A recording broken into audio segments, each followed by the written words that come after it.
کافه آوا تقدیم می کند. وقتشه که وارد مرحله جدیدی از ماجراجویی بشی.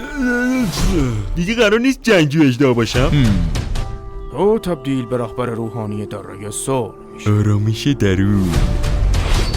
آرامش درون تو محله ما شنا ممنوع. فلافل دونون با سس قرمز رون. اینطوری جواب نمیده. تایلانگ خیلی مخلصی. وقتی که قدرت کنگفوی هر استاد شروری رو به دست بیارم دیگه هیچ کس جرأت نمیکنه قدرتم رو زیر سوال ببره، حتی اون جنگجوی بزرگ اژدها. این دیگه کیه؟ قوی ترین ساحره 1000 چهره، بزمجه. حالا من چطوری میتونم این بزمجه رو پیدا کنم؟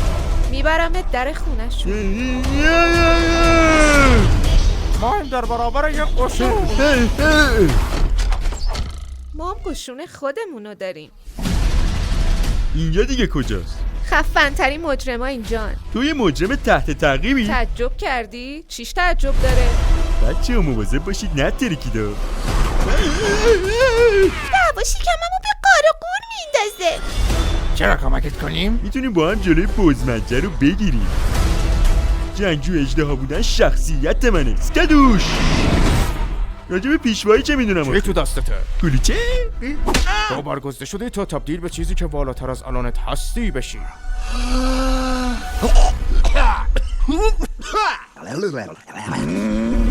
با سنجبش بدی سریع آبیدن یا آیسته و دردناک.